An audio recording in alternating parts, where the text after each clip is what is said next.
샬롬 샬롬 샬롬 샬롬. 하나님 사랑합니다. 여러분 주 안에서 사랑합니다. 역대하 8장 1절에서 6절 말씀, 솔로몬의 업적에 대한 내용이 쭉 나타나 있습니다. 8장 전체가 18절까지 나타나 있는데 1절에서 6절까지의 내용을 가지고 솔로몬의 업적에 대한 것을 살펴보죠. 솔로몬이 야훼 전과 자기 궁궐을 20년 동안에 건축하기를 마치고 1절에 이렇게 말씀하죠. 후람이 솔로몬에게 되돌려준 성읍들을 솔로몬에게 건축하여 이스라엘 자손에게 거기에 거주하게 하니라. 솔로몬이 건축을 합니다. 솔로몬에게 돌려준 성읍들을, 후람이 돌려준 성읍들을 솔로몬이 가서 하맛소더바를 쳐서 점령하고 광야에서 다드모를 건축하고 하맛에서 모든 국고성들을 건축하고 건축을 많이 하죠. 또 윗 베드론과 아랫 베드론을 건축하되 성벽과 문과 문빗장이 있게 하여 견고한 성으로 만들었다. 또 바알락과 자기에게 있는 모든 국고성들과 모든 병거성들과 마병의 성들을 건축하고 솔로몬이 또 예루살렘과 레바논과 그가 다스리는 온 땅에 건축하고자 하는 것을 다 건축하니라. 이렇게 충성스러운 솔로몬의 모습, 건축을 참 많이 하죠. 솔로몬은 하나님의 은혜를 정말 많이 입은 사람입니다. 그의 우리아의 아내 밧세바의 몸에서 난 다윗의 아들이기도 하죠. 다윗의 음란한 죄값으로 밧세바에서 난 첫아들, 그러니까 솔로몬의 배가 같은 형이 나서 바로 죽습니다. 죽을 몸에서 난 솔로몬은 죽기는커녕 왕이 되고 또한 예루살렘 성전을 짓는 특권을 가지게 되고 성전 이름을 솔로몬 성전이라 이렇게 붙여서 부르게 되었습니다. 지와 부귀와 장수의 복을 또한 받았죠. 우리는 여기서 한 가지 배울 수 있는 것은 아무리 죄인이라도 하나님께서는 자비와 긍휼을 베푸시고 크게 쓰임받는 복을 받을 수 있는 그러한 우리들 하나님의 은혜를 입은 자들이죠.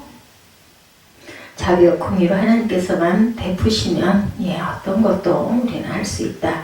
신분이 형편없는 사람이라도 하나님께 일천번제와 낙헌제를 풍성하게 헌신하는 자는 귀하게 또한 쓰임을 받는다. 하나님께 온전한 예배를 드린 자는 하나님께 쓰임을 받는다는 뜻입니다. 첫 번째, 하나님의 일에 충성하는 사람에 대한 게 1절에 나타나죠. 여호와의 전과 자기의 궁궐을 20년 동안에 건축하기를 마치고 이렇게 나타납니다. 하나님의 성전을 건축하는데 몇 달만 걸려도 힘들고 어려운데 20년이 걸렸어요. 하나님의 성전과 왕궁을 건축하는 데 많은 시간과 물질을 들이고 헌신하고 솔로몬은 하나님의 성전 건축하는데 충성을 했습니다. 건축하기를 마치고 대부분의 사람들은 자기 맡은 일을 처음에는 열심을 내서 충성하다 오랜 시간이 걸리면 열정이 흐려지죠. 중도에서 포기하는 사람들도 많이 나타나는데 잠시 동안에는 물질의 희생을 감수하고라도 충성하지만 오랜 시간이 걸리면서 많은 희생을 요구하고 결국은 중단을 하기가 쉬운데 힘들고 어려우면 마지막까지 마무리 짓지 못하고 또한 포기하는 일도 있는데 솔로몬은 하나님께서 맡겨주신 일에 대해서 오랜 시간과 물질과 희생을 감수하면서 하나님의 일을 마치는 일에 충성을 합니다. 지속적으로 충성하고 헌신하는 것은 참 힘이 든 일이죠. 그런데 솔로몬에게는 지속적으로 맡겨주신 일을 마칠 때까지 충성하는 성도들이 우리는 되어야 되겠습니다.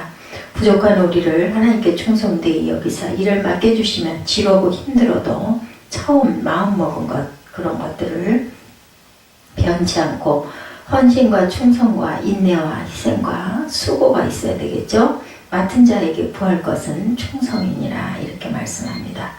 저가 자기를 세우신 이에게 충성하기를 모세가 하나님의 온 집에서 한 것과 같으니 모세는 하나님의 집의 종으로 충성을 합니다. 또한 그 장인 이드로 집에서 40년 동안 양을 치는 목자로 충성스럽게 또한 일했습니다. 40년 동안 하나님에 있어서 하나님의 종으로 충성을 하기도 하죠. 바로 왕과 그 군대와 목숨을 걸고 싸워서 하나님의 백성을 구원합니다. 그리고 광야에서 이스라엘 백성들을 먹이고 마시고 또한 그렇게 살게 합니다. 적군이 쳐들어왔을 때는 하나님께 기도해서 하나님께서 세워주시도록 해서 또한 승리를 하기도 하죠. 하나님의 백성 드린 이스라엘 백성들을 적으로부터 구원합니다. 40일 금식기도 하면서 십계명과 하나님의 말씀을 받아서 성경을 기록하여서 하나님의 뜻을 하나님의 백성인 이스라엘에게 전하고 말씀대로 살도록 또한 가르치기도 합니다. 이 모든 일에 하나님께 충성하죠. 모세는 하나님의 집의 사환, 곧 종으로 충성하지만 예수님은 하나님의 집의 아들로 충성을 합니다. 십자가에 죽어서 온 인류를 구원하시기를 원하는 하나님의 뜻을 이루기 위해서 충성합니다. 그러므로 우리도 우리 주님처럼, 모세처럼, 그리고 솔로몬처럼 하나님께서 우리에게 맡겨주신 일에 대해서 충성, 봉사해야 되겠죠. 두 번째, 지칠 줄 모르고 계속 일하는 자. 또 베드론과 그 아래 베드론을 건축하되, 윗 베드론과 아래 베드론을 건축하되, 성과 문과 문빗장이 있게 하여 경관 성읍을 삼고, 바알락과 자기에게 있는 모든 국고성과 모든 병거성과 마병의 성들을 건축하고, 솔로몬이 또 예루살렘과 레바논과 그 다스리는 온 땅에 건축하고자 하던 것을 다 건축하니라. 솔로몬은 계속적으로 일을 합니다. 광야에서 국고성을 건축하고 경관 성읍을 건축하고 예루살렘과 레바논에서 건축하고자 하는 것은 다 건축했습니다. 끊임없이 계속 전진해 갑니다.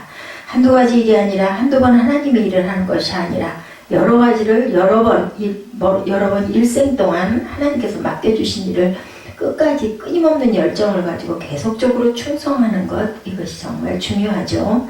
자전거가 계속 달려야 쓰러지지 않는 것처럼 나라나 회사나 교회도 계속적인 전진과 발전이 있어야겠죠. 물도 흐르지 않고 고여있으면 썩듯이 일하지 않으면 녹슬고 퇴보합니다. 훈련은 받으면 받을수록 힘들긴 하지만 능력자가 되기도 하죠. 예수님도 아버지께서 일하시니 나도 일한다, 이렇게 말씀하셨어요. 주님도 한 달란트 맡은 청지기가 한 달란트를 땅에 묻어서 무사 안일하게 있다가 주인에게 보고할 때 악하고 게으른 종이라는 책망을 받습니다. 그리고 있는 것까지 빼앗기죠.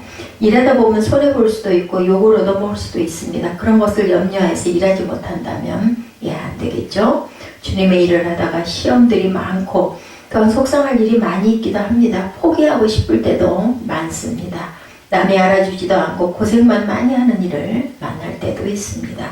세상 사람들은 알아주지 않아도 다 보고 계신 하나님께서 모든 것을 보고 갚아주시고 상급도 주신다는 것을 우리가 절대 잊지 말아야겠습니다. 천국에서는 영광의 면류관으로 말할 수 없는 영광의 중한 것으로 갚아주신 것을 믿으시기 바랍니다. 주님도 사도들도 오직 하나님만 바라보고 지칠 줄 모르고 충성하신 봉사, 우리가 그것을 성경을 통해서 알죠. 세 번째, 자기 동족에 대해서 대하는 태도가 또한 9절에 또 나타납니다. 오직 이스라엘 자손은 솔로몬이 노예를 삼아 일을 시키지 아니하였으니 저희는 군사와 장관의 두목과 그 병거와 마병의 장관이 됨이라. 솔로몬은 왕의 공장을 감독하는 자가 250인이라 저희가 백성을 다스렸더라. 솔로몬이 이방인들은 종을 삼았지만 이스라엘 백성은 노예로 삼지 않고 일을 맡기고 지도자를 삼죠. 왜냐하면 같은 하나님의 백성이고 주 안에 한 형제이기 때문이죠. 서로 사랑하고 존경하고 도와줘야 할 대상입니다. 영원토록 하나님 나라에서 하나님의 사랑을 받고 살아야 할 귀한 하나님의 자녀들이고 주님과 함께 왕노릇할 귀한 존재들입니다. 우리 주님처럼 섬김을 받고 영광을 받으실 만왕의 왕 만주의 주가 되시지만 종의 형체를 입으시고 섬기시고 희생제물로 죽기까지 충성하시기도 하셨죠. 그때 우리를 대하실 때 친구처럼 대하시고 형제 자매처럼 또한 대하셨습니다. 우리도 이런 모습을 배워야 되겠죠. 사람 위에 사람 없고 사람 아래 사람이 없습니다. 항상 위에 있고 아래에 있는 것처럼 직분들이 정해져 있는 부분이 있지만 하나님을 아버지로 예수님을 우리 주로 모시고 살면서 우리 모두 형제 자매처럼 서로 사랑하고 섬겨야 되겠죠. 솔로몬 또한 권과 산을 구분할 줄 아는 사람이었습니다. 11절에 역대하 8장 11절에 보면 솔로몬이 바로의 딸을 데리고 다윗성에서부터 저를 위하여 건축한 궁에 이르러 가로되 내 아내가 이스라엘 왕 다윗의 궁에 거하지 못하니 이는 야훼의 궤가 이른 것은 다 거룩함이라 이렇게 말씀합니다. 아무리 위대한 솔로몬 왕이라 할지라도 자기의 사랑하는 애굽에서 온 후궁이라도 그는 할례받지 못한 이방 여인이었기 때문에 거룩한 하나님의 종으로 왕 노릇하는 왕궁에 살게 할 수는 없었다는 겁니다. 사울왕은 제사장들이 할 일을 월권하다가 하나님의 저주를 받고 왕위를 다른 사람에게 빼앗긴 것에 비하면 솔로몬 왕은 공과 사를 분명하게 하는 자였고 하나님의 것과 세상 것을 구분하는 성결함을 보여주고 있습니다. 야훼가 이룬 것은 다 거룩함이니라. 하나님을 만나는 순간 그 사람이 변하고 성품도 변하고 인생의 목표가 변하고 또한 새 것이 되죠. 이전 것은 지나갔으니 보라 새 것이 되었도다. 마태복음 6장 33절에 너희는 먼저 그의 나라와 그의 의를 구하라 그리하면 이 모든 것을 너에게 더하시리라. 솔로몬은 먼저 하나님과 하나님의 나라와 교회를 생각합니다. 그리고 다음에 가족을 생각하죠. 그러므로 하나님의 약속대로 그와 그 가족과 자자손손 왕이 되고 왕족이 되는 복을 받았습니다. 다섯 번째로 계속적으로 하나님께 제사를 드리는 사람이기도 했죠. 12절에 보면 솔로몬이 나음실 앞에 싸운 야훼 단 위에 야훼께 번제를 드리되 모세의 명을 쫓아 매일에 합의한 대로 안식일과 월삭과 정한 절기 곧 1년의 세 절기 무교절과 칠칠절과 초막절에 드렸더라. 아무리 바빠도 하나님께 제사를 드린 일을 잊지 않고 계속하는 솔로몬은 상당히 믿음이 좋았던 그러한 왕이고 아들이기도 했습니다. 그는 계속적으로 복을 받고 계속적으로 귀하게 쓰임을 받는 이유가 바로 여기 있었죠. 일천 번제를 드리고도 수천억을 들여서 낙헌제를 드린 솔로몬 왕입니다. 그의 직업은 왕이기 전에 하나님을 경유하는 한 성도, 신실한 성도였죠. 그를 위대하고 유명하게 하신 하나님의 은혜를 잊지 않고 보답하는 길은 하나님께 제사와 제물을 드리는 일입니다. 그는 안식일만 기억한 것이 아니고 월삭과 정한 기일을 지켰고 특별히 1년에 3차례씩 지키는 유월절과 맥주절과 수장절을 또한 지켰습니다. 가을 농사지어 초겨울에 감사드리고 봄에 씨를 뿌려 가을에 거두면 가을에 감사를 드리고 죄에서 해방된 유월절을 또한 지켰다. 우리 직업은 부업이고 우리 모든 성도들의 본업은 우리에게 생명을 주시고 그리고 복을 주신 하나님께 예배를 드리는 거죠. 우리 모두가 왕같은 제사장들이기 때문입니다. 여섯 번째, 끝맺음을 잘하는 사람과 그에 대한 상급이 16절에서 18절에 나타나죠. 솔로몬이 야훼 전에 기지를 쌓던 날부터 준공하기까지 범백을 완비하였으므로 야훼 전이 결점이 없이 피력하느라. 준공과 완비, 결점 없이 피력, 솔로몬의 좋은 성품이 단어로 나타납니다. 시작은 잘하는 끝을 잘 묻는 사람들이 있죠. 솔로몬은 시작과 끝이 분명하고 결점 없이 완벽하게 하나님의 일을 한 사람입니다. 그 결과 그의 이름이 유명해졌고 하나님의 상급은 금 450달란트, 하나님은 하나님께 나오는 자들에게 상 주시기를 좋아하시죠. 솔로몬은 하나님께 대한 충성과 헌신, 끊임없는 감사와 찬양의 제사를 드리고 끝맺음을 잘했던 왕입니다. 그는 복을 받은 사람이었고 복을 계속 받을 만한 사람이었고 하나님께서 그를 유명하게 하시고 많은 상급을 주셨습니다. 지혜와 부귀와 장수의 축복이죠. 솔로몬처럼 하나님께 충성 헌신해서 지혜뿐만 아니라 솔로몬이 지혜를 구하였더니 부귀와 영광까지 하나님께서 더하여 주셨습니다.